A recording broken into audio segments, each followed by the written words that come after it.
motive and the word. Why do we do the things that we do? And we could come up with a whole host of answers. We want to build our church, and that's a good thing. God wants to build his church.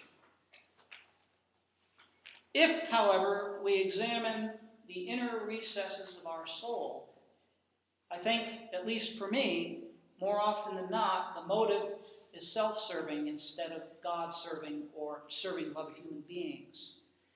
And in fact, there is only one reason why we should do what we do, and that is obedience. We determine success by the money we have in our pocket, or by the numbers who fill our church, or a whole host of other things that either the church or society holds up as that which is most important. But in reality, the measure of success, according to Jesus Christ, is simply obedience. We look at the life of John the Baptist, who ended his life on the block, and we think that, according to our standards, if we evaluate him by human standards, John the Baptist was an utter failure, but he obeyed. When we think that Jesus had 12 disciples and only one of them joined him at the cross, and every one of them either denied him or deserted him, the reality is, from a human standpoint, just looking at that period of time, even Jesus was not a success. But he was obedient, which is the measure of success. This is from a booklet that I've just written called Beholding His Glory, Transfiguration, and Human Transformation. And this is the commentary on, "And I tell you, you are Peter, and on this rock I will build my church, and the gates of hell shall not prevail against it." Just to let you know, this is a meditation on what happened before, during, and after the Transfiguration. God builds his church. As the people of God, we are God's workers and God's building blocks.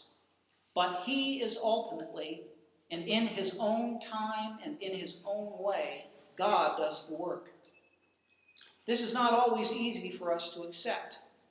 Human beings, most especially those of us who are the historic inheritors of the Western secular humanist tradition, believe that we must make our own way and on our own terms. We think that we must do it ourselves. The self-made person is our ideal. But this is not how God works. As stated in an earlier meditation, God is the one who initiates.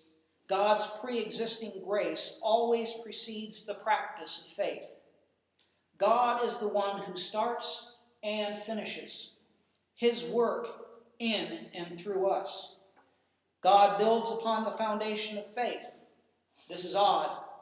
We often think that faith is somewhat illusory and intangible. We think thoughts suggesting that faith never put food on the table or a roof over our heads. But this is a misperception. We need to see more clearly. In contrast to this, the Bible tells us that faith is real substance and is in fact the foundation of all action, including unbelieving action. One cannot do anything in life without some measure of faith being exercised. The crucial issue is the quality and the quantity of faith.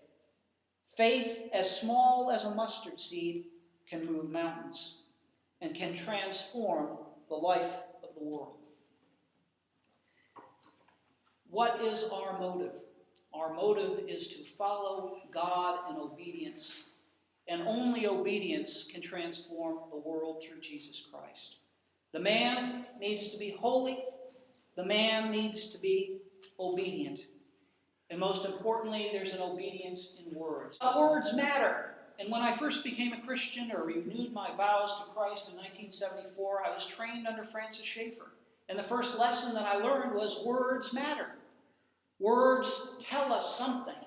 And unless we use our words in integrity, we fail ourselves, we fail our God, and we fail the people we minister to.